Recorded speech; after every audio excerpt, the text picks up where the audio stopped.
La campagne électorale pour l'élection présidentielle en Côte d'Ivoire est ouverte depuis ce matin. 10 candidats sont en liste. Ils ont 2 semaines pour convaincre les électeurs avant le scrutin du 25 octobre prochain. Pour assurer la sécurisation du scrutin présidentiel, l'état-major général déploie plus de 28 000 soldats. Cette opération militaire lancée pendant cette période électorale est dénommée Aube Nouvelle. Et c'est dans cette ambiance électorale que le président du Parlement béninois achève sa visite, une visite officielle de 3 jours à Abidjan. Avant son départ, il a signé avec son homologue ivoirien un protocole de coopération. Dernière heure de campagne en Guinée avant l'élection présidentielle prévue ce dimanche. La campagne électorale prend fin officiellement à minuit alors que les opposants du président Alpha Condé demandent le report du vote. Bonsoir à tous, merci de regarder le journal de RTI1. La campagne électorale pour l'élection présidentielle en Côte d'Ivoire a donc débuté ce matin. 10 candidats, je l'ai dit, sont en lice. Pendant 2 semaines donc, ils vont rivaliser d'ardeur pour convaincre les électeurs et tenter d'arracher leur voix. Le scrutin, lui, est prévu le 25 octobre prochain. Et c'est justement dans cette ambiance électorale que le président du Parlement béninois achève sa visite. Une visite officielle de 3 jours à Abidjan. Avant son départ, il a signé avec son homologue ivoirien un protocole de coopération. Les parlements ivoiriens et béninois renforcent leur coopération. Les activités interparlementaires vont s'intensifier, nous explique Michel Digré. Cet accord de coopération interparlementaire va certainement booster les relations entre l'Assemblée nationale de Côte d'Ivoire et le Parlement béninois, et pour cause. Nous pouvons avoir des échanges entre nos fonctionnaires parlementaires. Nous pouvons aussi co-animer, co-organiser des séminaires. Donc je pense que ce sera aux techniciens de proposer un plan d'activité, un programme d'activité que nous allons valider. La résolution, c'est que cette amitié, cette solidarité qui depuis toujours a existé entre nos 2 peuples, entre nos 2 institutions, nous voulons que cette solidarité soit renforcée. Et nous allons mettre sur pied, dans les semaines qui arrivent, des structures spécifiques à nos 2 assemblées pour que la coopération interparlementaire entre la Côte d'Ivoire et le Bénin aille au-delà de la constitution des groupes d'amitié, mais qu'il y ait véritablement des structures de travail qui puissent permettre aux 2 assemblées d'échanger leurs expériences et d'échanger leurs aspirations. Au moment où Adrien Mbedji quitte la Côte d'Ivoire, il n'a pas manqué de réitérer son vœu pour le bon déroulement du scrutin présidentiel du 25 octobre prochain. En cette période où la Côte d'Ivoire rentre en phase de campagne électorale, nous sommes venus pour délivrer un message de paix, un message de concorde, afin que cette élection débouche sur la victoire de la démocratie en Côte d'Ivoire et sur la paix et la prospérité pour le peuple ivoirien. Il existe désormais en Côte d'Ivoire une association des ambassadeurs de la CEDEAO. Ils sont au total 15 diplomates de la CEDEAO accrédités en Côte d'Ivoire et ils ont décidé de se constituer ainsi en association pour être plus forts et mieux servir leurs ressortissants vivant en Côte d'Ivoire. Le reportage d'Amza Diaby. Nous déclarons solennellement créer et installer l'association des ambassadeurs de la communauté économique des États de l'Afrique de l'Ouest. Les ambassadeurs de la CEDEAO accrédités en Côte d'Ivoire ont d'un commun accord adhéré à la vision de s'unir. Objectif, associer toutes les populations de la CEDEAO résidant en Côte d'Ivoire aux programmes et projets de la communauté en leur faveur. Le rassemblement de ce groupe des chefs des missions de la CEDEAO n'a pas pour intention de créer un club juste pour être considéré comme différent des autres. L'exigence de pouvoir inaugurer ce groupe est en effet une manifestation de notre intérêt commun en tant que peuple avec une identité, une culture, et de coutumes similaires et plus encore, une destinée commune. Pour l'État de Côte d'Ivoire, ce groupe est le bienvenu. Il sera un excellent interlocuteur. Je demeure convaincu que cette association sera un partenaire et un interlocuteur du gouvernement ivoirien sur les questions d'intérêt commun, afin de proposer des ébauches de solutions aux nombreux défis auxquels nos États sont confrontés et qui nécessitent une attention et une vigilance permanente et sans relâche des États membres. L'association comprend les chefs de mission des 15 États membres de la CEDEAO. La communauté économique des États de l'Afrique de l'Ouest a célébré le 28 mai dernier son 40e anniversaire. La Côte d'Ivoire devient le premier pays producteur mondial d'anacarde. L'information a été donnée par le ministre de l'Agriculture lors de la 2e édition des Journées nationales de récompense des acteurs de filière coton et anacarde. Au cours de cette journée également, les meilleurs producteurs ont été récompensés. Charles Tatou de RTI Boaké. Les acteurs des filières coton et anacarde du pays ont effectué massivement le déplacement sur Korogo, la capitale de la région du Poro. Leur rencontre a vu également la mobilisation des acteurs des autres filières sœurs, Carité et Maraîchères du district des Savanes. Ces retrouvailles répondent à la célébration de la 2e édition des Journées nationales de récompense des acteurs de ces deux filières, coton et anacarde. Il était important que les acteurs directs qui ont participé à l'amélioration de la productivité, de la quantité, qu'il faut vraiment les célébrer pour que ça puisse servir d'exemple. Aujourd'hui, on vous a dit que la Côte d'Ivoire est 3e producteur africain de coton, 12e mondial, mais surtout premier producteur mondial d'anacarde, premier exportateur mondial d'anacarde. Ça nous donne le courage aussi de prendre le travail au sérieux. Vraiment, je suis très content. Des tricycles, des bascules et des enveloppes de sommes substantielles sont les prix destinés aux lauréats. Et ils sont au total 33 lauréats issus de 19 régions du pays. Le ministre de l'Agriculture, Mamadou Sangafoua Koulibaly, s'est réjoui des résultats des 4 dernières campagnes agricoles, fruit de la réforme des 2 filières engagées par le gouvernement ivoirien. Nous sommes non seulement le premier pays producteur mondial de cacao, mais on a consolidé notre place parce que nous contrôlons à peu près la moitié de l'offre mondiale de cacao. Au niveau de l'anacarde, nous sommes passés premier pays producteur mondial cette année en 2015 devant l'Inde.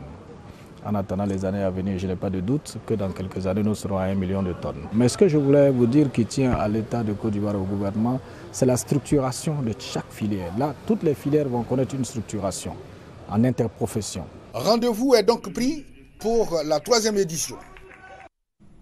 L'État de Côte d'Ivoire et une société chinoise viennent de signer une convention. L'accord est relatif au projet de partenariat pour la conception, le financement, l'aménagement, la construction, l'exploitation et l'entretien de la zone industrielle de PK24, la nouvelle zone industrielle d'Abidjan. Et elle intervient dans le cadre du partenariat public-privé. Paul Kwadio, Adama Kone.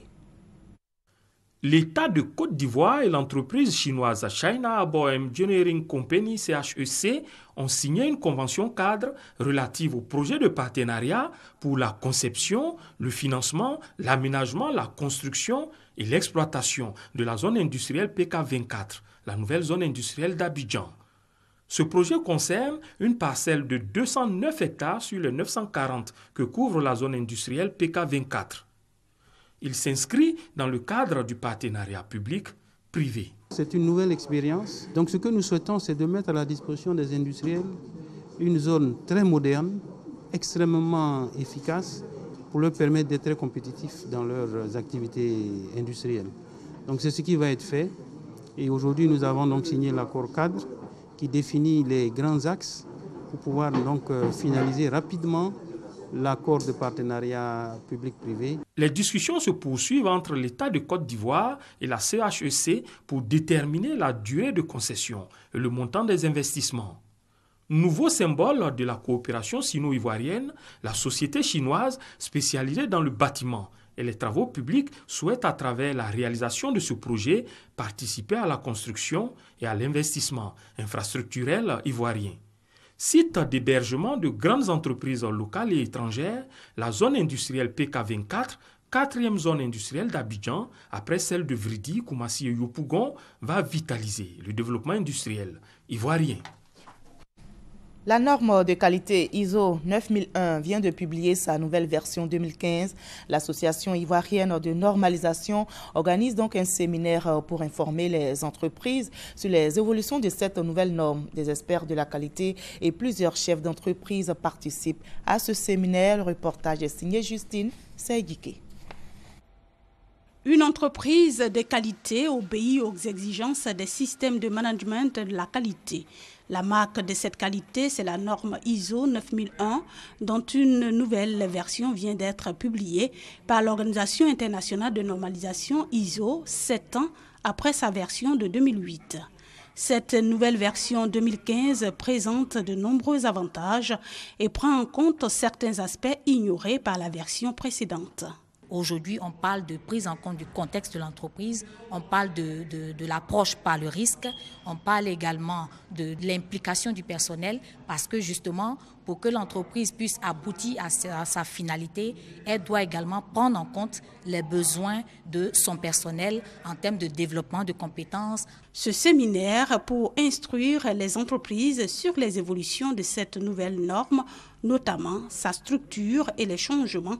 Avec la version 2008, les changements induits au niveau des systèmes de management de qualité SMQ des entreprises déjà certifiées ISO 9001-2008 et la démarche de mise en œuvre initiale des SMQ selon l'ISO 9001 version 2015. Rappelons que la norme ISO 9001 a délivré plus d'1 million de certificats dans le monde. Le ministère de l'Économie et des Finances veut mettre en place un cadre juridique et fiscal. Cette législation a pour objectif d'organiser, de promouvoir et de développer l'activité des crédits bail en Côte d'Ivoire. Un séminaire organisé à Grand Bassam a permis notamment d'examiner et de valider un avant-projet de loi. Le crédit bail au secours des petites et moyennes entreprises PME. Alors qu'il constitue 98% des entreprises en Côte d'Ivoire, les PME et PMI qui contribuent qu'à hauteur de 18% du produit intérieur brut PIB. La raison, les prêts destinés à leur financement ne représentent que 5,4% du total accordé. Le crédit bail permettra de développer l'accès au financement et donc de contribuer ou d'augmenter la contribution des PME dans le PIB et donc dans le développement économique de la Côte d'Ivoire. Au cours de cette rencontre qui se tient à Grand Bassam, un projet de loi sur le crédit bail sera examiné et validé pour servir de cadre à l'activité du crédit bail en Côte d'Ivoire. Les grandes innovations de cette loi, c'est de prendre le produit bail comme étant un produit de financement des entreprises. Voilà l'esprit de la loi ivoirienne. C'est un esprit de financement des entreprises et particulièrement des petites entreprises, des PMI et des PME, qui ne disposent pas des garanties classiques, notamment les hypothèques prévues par l'acte uniforme sur le droit des sûretés. Le crédit bail, lorsqu'il est bien mis en place, constitue une garantie pour toutes les parties. Pour mettre en place le dispositif, le ministère en charge de l'économie et des finances a fait appel à des ministères, à des organismes financiers et bancaires nationaux et internationaux, à la Chambre des métiers, aux juristes et à des spécialistes du crédit bail. En validant le projet de loi à soumettre au Parlement, ils devront proposer le test d'application de la future loi. Le reportage d'Armand Boui était commenté pour vous par Jean-Jacques Kwame.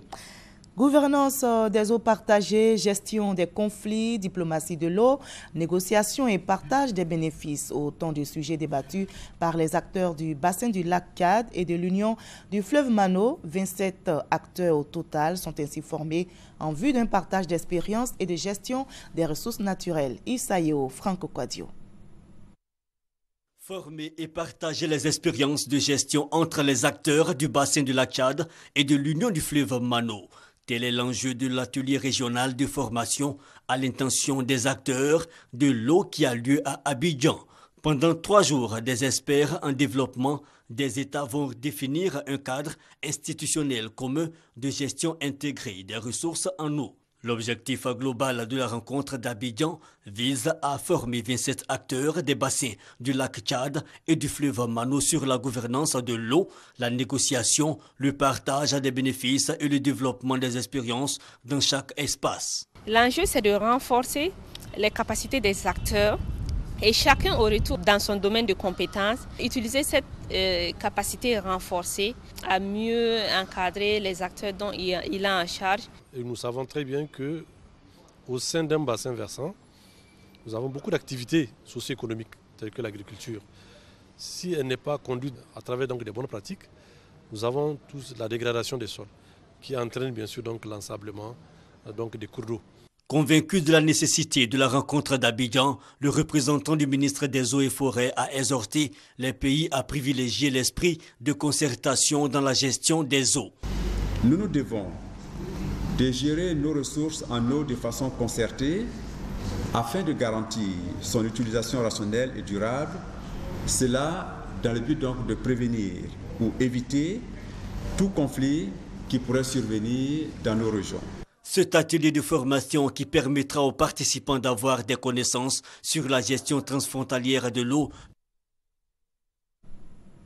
Les 10 membres du conseil d'administration du Burida sont connus. À l'issue de l'Assemblée générale extraordinaire du Burida qui s'est tenue sur 2 jours, les artistes de Côte d'Ivoire ont élu leurs représentants au conseil d'administration de cette structure. Ces élections se sont déroulées dans une ambiance bon enfant, nous témoignent Fidèle Aigné et Serge Coléa. Les artistes de Côte d'Ivoire ont élu leurs représentants au sein du conseil d'administration du Burida, le bureau ivoirien du droit d'auteur. Les 210 électeurs, choisis par l'ensemble des sociétaires du Burida, ont accordé leur suffrage à 10 personnes conformément aux statuts et règlements du Burida. Ce sont entre autres Konan Kwasi Guillaume, plus connu sous le nom de Kadim, Kouya Nyepa alias Gui de Fer et Betcheke Christine de son nom d'artiste Tian. C'est un sentiment de joie, de satisfaction parce que j'ai toujours déploré le fait qu'il n'y ait pas beaucoup de femmes dans le bureau. Et cette année, j'ai décidé de me présenter et puis voilà, ça a marché. Vraiment, je suis contente. Merci au ministère de la Culture, merci à notre DG. Pari réussi pour le comité d'organisation. Ces élections se sont déroulées dans la transparence et dans un esprit de convivialité. Nous sommes au total de 210. Mais parmi les 210, se dégagent 10 pour le conseil d'administration qui vient d'être élu. Les membres qui composent le conseil d'administration, il y en a 4 que le ministre va coopter. Mais ces 4-là n'auront aucune influence, selon les propres dires du ministre, aucune influence sur le reste des 10. Aujourd'hui, nous avons eu l'élection des 10 membres du conseil qui sont élus par leur pairs. Étant entendu que le conseil d'administration est composé de 14 membres, dont 4 désignés par le ministre de la Culture. Mais parmi ces 4, il y a 2 artistes, un interprète, un auteur, un expert, un représentant du ministre de la Culture. Tout a été transparent, tout s'est bien déroulé sous les yeux de tout le monde. Le nouveau président du conseil d'administration du Burida sera connu le jeudi 15 octobre prochain. Il sera choisi entre les 10 membres élus par les artistes. 4 autres administrateurs désignés par le ministre de la Culture et de la Francophonie siégeront au sein du conseil d'administration du Burida. Rappelons que la campagne électorale pour l'élection présidentielle en Côte d'Ivoire a débuté ce matin. 10 candidats sont en lice et pendant 2 semaines, ils vont rivaliser d'ardeur pour convaincre les électeurs et tenter d'arracher leur voix. Le scrutin, retenez, aura lieu le 25 octobre prochain. Le médiateur de la République appelle à des élections apaisées. Ngolo Coulibaly invite tous les Ivoiriens, surtout les acteurs politiques, à la retenue pendant la campagne électorale. Les différents candidats sont appelés à mener une campagne civilisée, empreinte de tolérance, nous explique Gabriel Zani. Un appel de plus à l'apaisement en cette période électorale. Ngolo Coulibaly, le médiateur de la République, invite les Ivoiriens, mais surtout les candidats à la retenue. Je lance un appel pressant à tous les acteurs de la vie politique ivoirienne à œuvrer pour une campagne électorale civilisée, apaisée d'une part et d'autre part pour un scrutin libre, juste transparent et sans violence. La campagne électorale est un moment de grande tension et de passion incontrôlée, selon le médiateur de la République. Conscient du rôle de promotion de la paix et des valeurs démocratiques que doit jouer son institution, Ngolo Coulibaly interpelle aussi les forces républicaines. J'invite les forces de défense et de sécurité désignées pour ce processus électoral à s'acquitter avec professionnalisme de leur devoir républicain de sécurisation du dit processus électoral. Dans sa déclaration, le médiateur de la République s'est réjoui des dispositions prises par les autorités de régulation de la presse pour un traitement égalitaire des candidats dans tous les médias publics. Enfin, il n'a pas oublié d'inviter les journalistes à faire preuve de professionnalisme dans le traitement des informations relatives à la campagne électorale. Et le reportage de Gabriel Zani était commenté pour vous par Sidonie Davila. Pour assurer la sécurisation du scrutin présidentiel, l'état-major général déploie plus de 28 000 soldats. Cette opération militaire lancée pendant cette période électorale est dénommée Aube Nouvelle. L'objectif est clair, assurer le bon déroulement du scrutin. Le reportage d'Abou Sanogo. Aube Nouvelle, c'est le nom de l'opération de sécurité publique. Cette opération vise à garantir le calme et la sécurité avant, pendant et après le scrutin du 25 octobre. Ce sont 11 500 personnels de police, 11 500 gendarmes et 5 350 militaires, soit un effectif de 28 350 hommes qui sont déployés auprès des populations dans les 12 districts du pays. De façon concrète, 3 phases conduisent à cette sécurisation. La phase préélectorale, qui consiste à réaliser les missions spécifiques de sécurisation de la commission électorale indépendante et des candidats déclarés en phase préélectorale, et sécuriser la campagne électorale.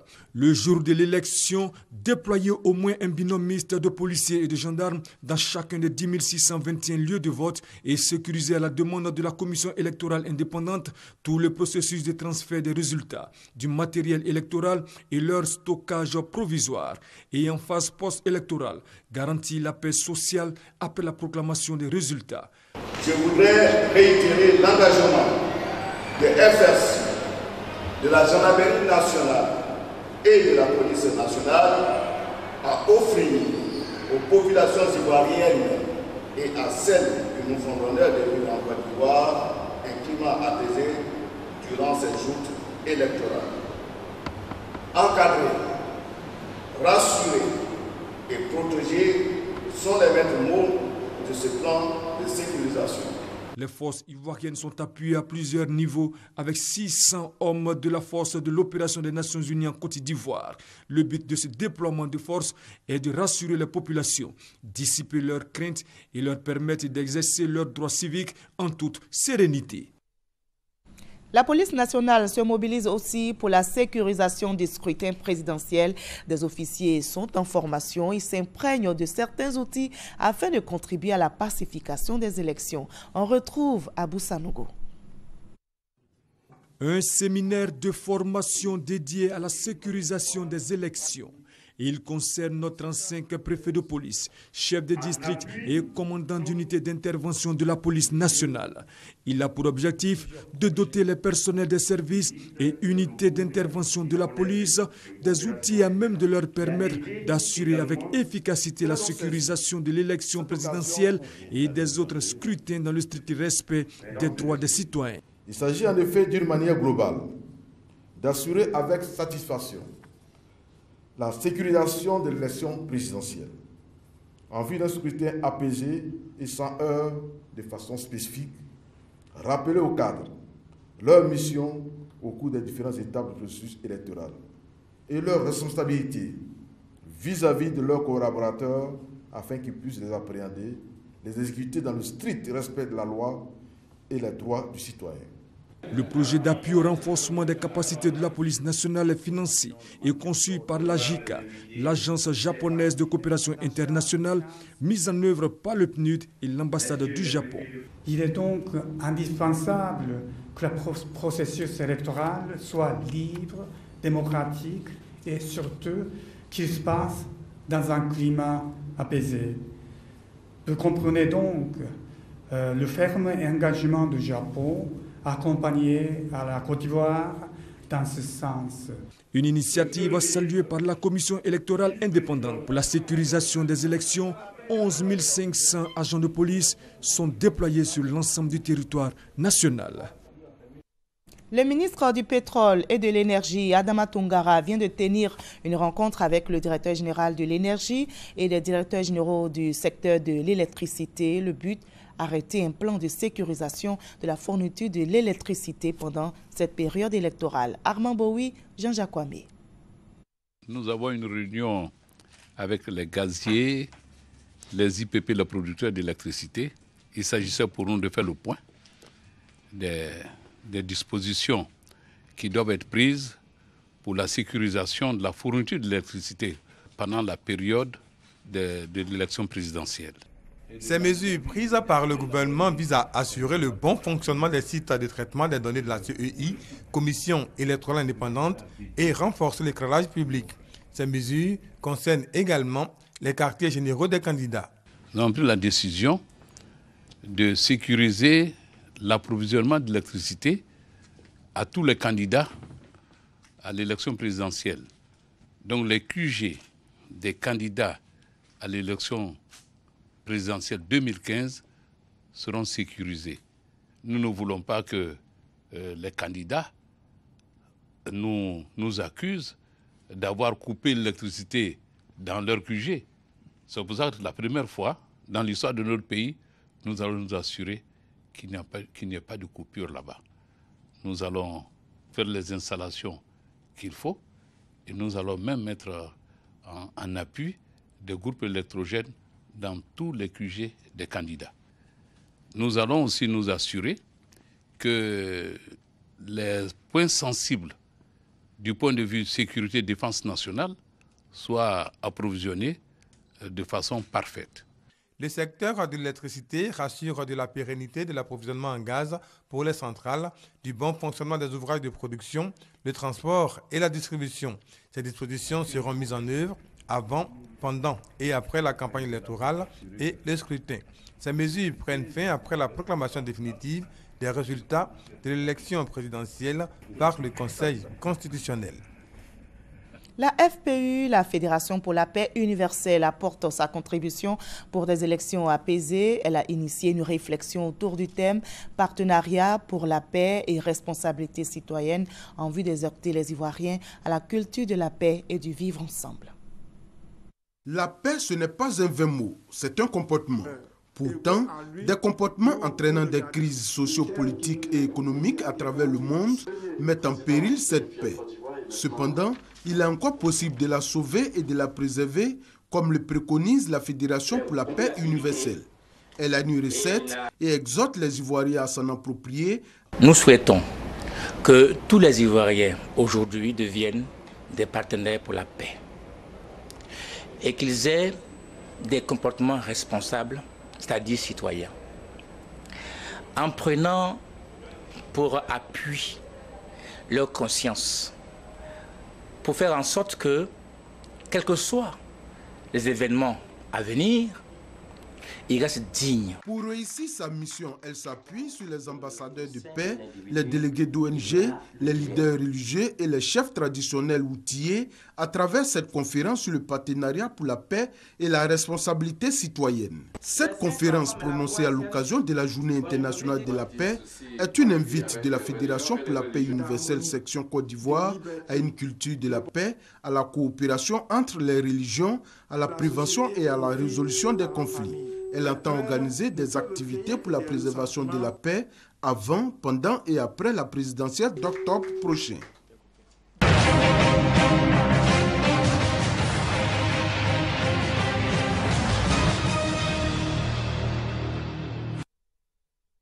La campagne électorale pour l'élection présidentielle en Côte d'Ivoire a donc débuté ce matin. 10 candidats sont en lice. Pendant 2 semaines, ils vont rivaliser d'ardeur pour convaincre les électeurs et tenter d'arracher leur voix.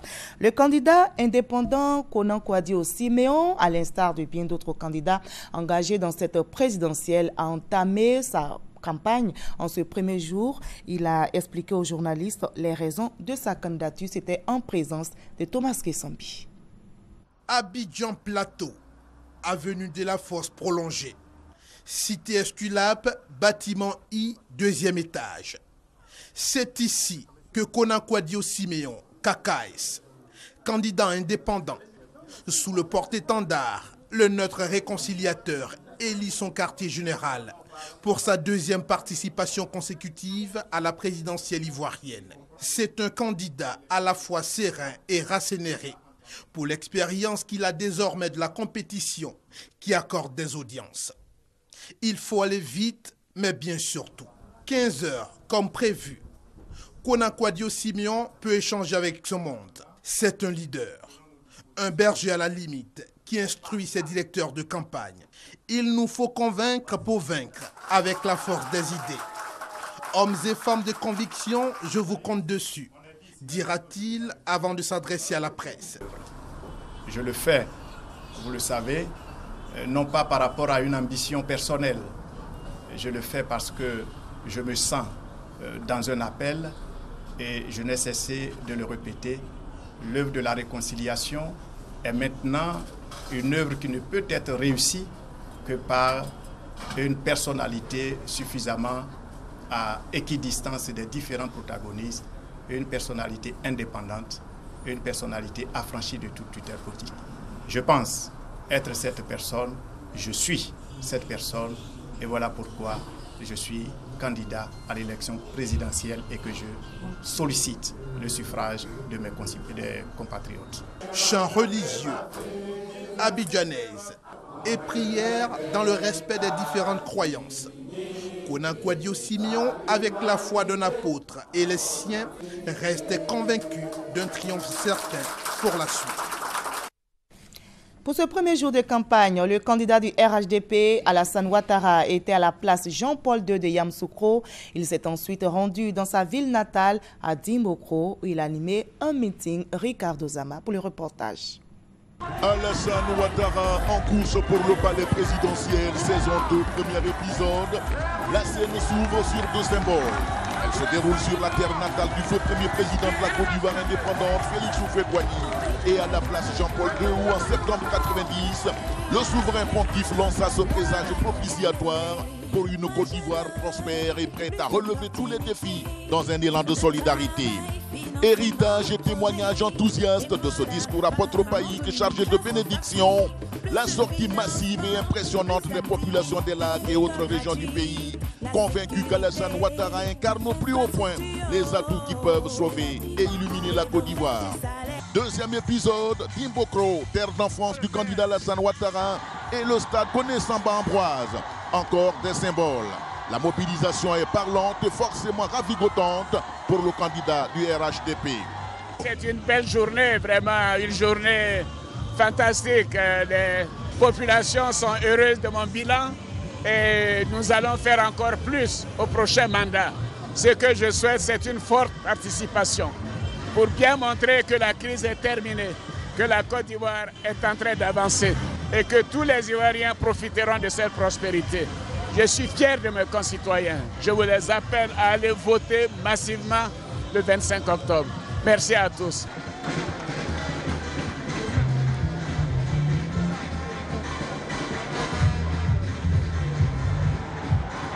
À Yamoussoukro comme à Dimbokro, Alassane Ouattara a demandé un deuxième mandat pour accélérer la construction d'une Côte d'Ivoire qui gagne et avance avec tous ses fils. Prochain épisode, demain, Bokanda et Bongouanou.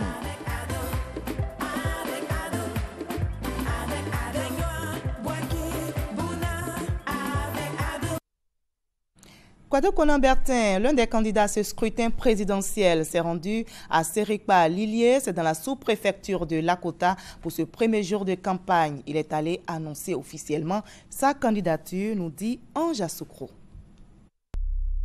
Kouadio Konan-Bertin brigue bien la magistrature suprême pour l'élection présidentielle du 25 octobre 2015. Kakabe a tenu à l'annoncer symboliquement à ses parents de Serikpa-Lilié, village natal de sa défunte mère.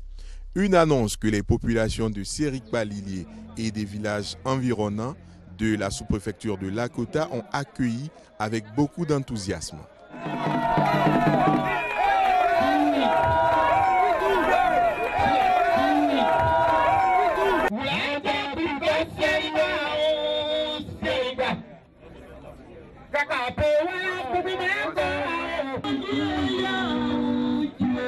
Lors d'échanges directs avec ces populations, KKB a dévoilé un pan de ses ambitions pour la Côte d'Ivoire. J'appartiens à une coalition, la CNC. Notre pays a trop souffert des batailles inutiles. Notre pays a pris beaucoup de retard. La politique ne peut pas prendre en otage tout le corps social. Les Ivoiriens ont besoin de souffler. Les Ivoiriens ont besoin de paix et de tranquillité. Leur préoccupation, c'est comment se soigner. Comment se nourrir 3 fois par jour au moins. L'école est chère. Les enfants doivent aller à l'école. Voici les vrais mots qui minent notre société. Dans ces conditions-là, faisons en sorte que ces élections-là, non seulement nous puissions démontrer à la face du monde notre maturité démocratique et qu'on sorte définitivement de la crise, mais que ces élections nous réconcilient. Kouadio Konan Bertin a par la suite sollicité la bénédiction de ses parents. Une réponse favorable lui a été accordée car selon le porte-parole des populations, André Serikba, la cause est noble. Fort de ce soutien, KKB a décidé d'aller dans toutes les contrées de la Côte d'Ivoire pour obtenir les suffrages de tous les Ivoiriens. Pascal Affi-N'Guessan, candidat du FPI, a choisi Oumé pour ce premier jour de campagne en vue de jeter les bases de sa politique gouvernementale une fois à la tête de l'État. Voyons ce premier jour de campagne du candidat du FPI avec Gabriel Zani. Gagnoa, c'est la commune où aura lieu le samedi 10 octobre le lancement officiel de la campagne électorale de Pascal Affi-N'Guessan. Mais pour ce premier jour de la campagne présidentielle, le candidat du Front populaire ivoirien, FPI, a tenu une série de meetings dont Oumé est la première étape. Pour allier autour de lui les militants et les sympathisants indécis, Pascal Affi-N'Guessan a donné sa ligne politique une fois élu. C'est un des enjeux, un des tout premiers enjeux, l'enjeu de l'unité nationale, l'enjeu de la réconciliation, l'enjeu d'un président qui incarne toute la Côte d'Ivoire. Et si le président incarne toute la Côte d'Ivoire, ça veut dire que c'est un président qui doit travailler à ce que tous les Ivoiriens se retrouvent ici. Quand vous allez me porter à la tête de ce pays, la toute première décision que je vais prendre, c'est de tout faire pour que tous nos frères qui sont en prison, immédiatement, soient libérés. Donc demain, notre principale tâche, l'une de nos principales tâches, c'est comment on prend en charge les jeunes. Comptez sur nous. Toutes les réformes qu'on a commencées là, on va continuer. Pour concrétiser cet engagement, le président du FPI a investi la direction départementale de campagne conduite par Gervais N'Guessan Kouadio, une équipe de campagne qui a 2 semaines pour le faire gagner dans ce département de la région du Gord. Les militants du FPI fondent un espoir dans la victoire du président du parti frontiste.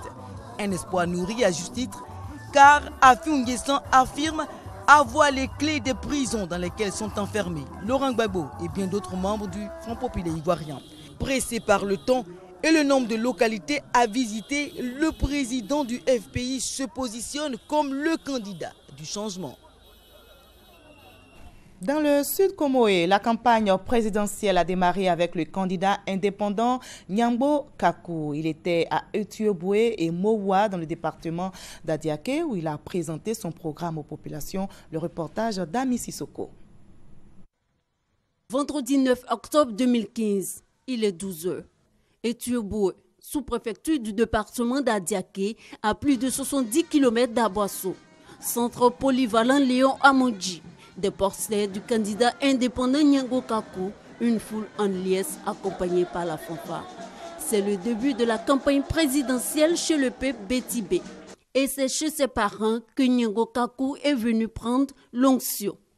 La première étape pour Nyambo Kakou, c'est accompagné de son épouse Brigitte et du Parti européen de France qu'il vient s'adresser à l'Assemblée. Son message s'articule autour de 4 grands axes. L'industrialisation pour le Made in Côte d'Ivoire, une meilleure rémunération des produits des planteurs, une réforme institutionnelle et la mise en place d'un gouvernement d'union. En tant que Bétibé, fils et Otilé, ce peuple m'a fait confiance. Grâce à cette confiance, j'ai pu accéder d'abord à la fonction de député. Il était quand même reconnaissant de ma part de démarrer ma campagne à Etiéboué. Le combat que je vais engager pour ces 2 semaines est un combat très difficile. Il fallait que je vienne me ressourcer et partir avec toute la bénédiction pour qu'au soir du 25 octobre, le député d'Adiaké soit le premier président Bétibé de Côte d'Ivoire. Nyongo Kakou s'est aussi adressé longuement en langue Bétibé et en Dagny à l'Assemblée. Député d'Adiaké à Boisseau et à Sini, il a demandé au peuple Bétibé de lui faire confiance car, dit-il, il est capable de leur apporter le bien-être. Deuxième étape, la localité de Moa pour un autre meeting.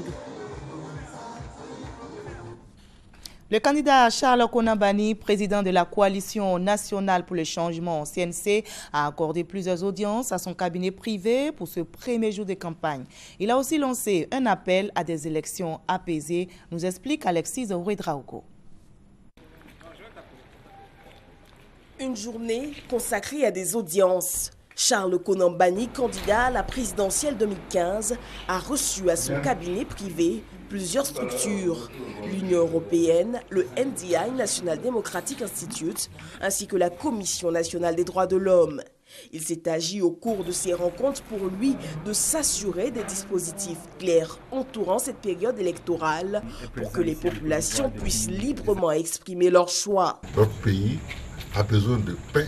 Il n'y a pas de paix sans démocratie. Il n'y a pas de démocratie où il n'y a pas respect. Il n'y a pas droit à la différence. Charles Konambani, candidat à la présidentielle 2015, se dit engagé à œuvrer pour que l'Ivoirien soit heureux dans une Côte d'Ivoire prospère. Il n'y a pas quelqu'un qui est plus attaché à la paix que Charles Konambani. Le non-violent, c'est lui.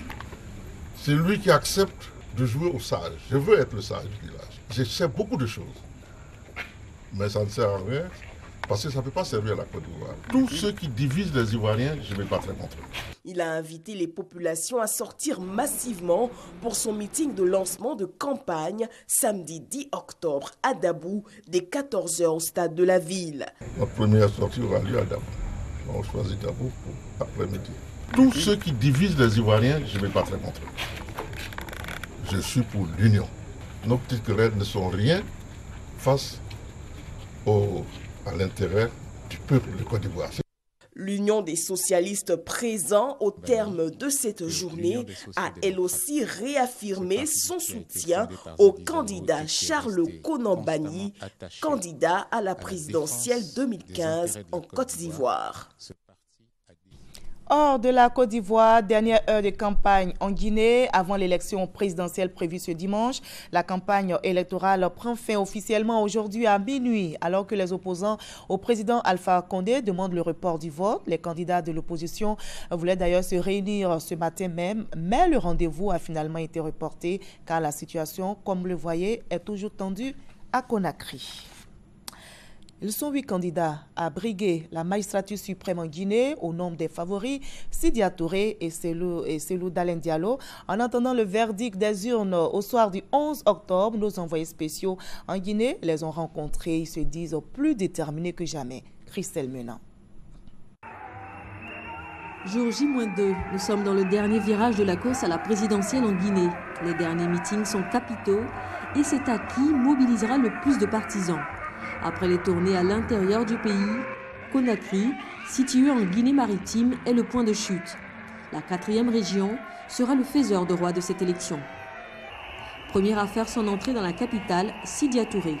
Ancien Premier ministre, il est arrivé 3e au premier tour de l'élection présidentielle de 2010 avec 13% des voix.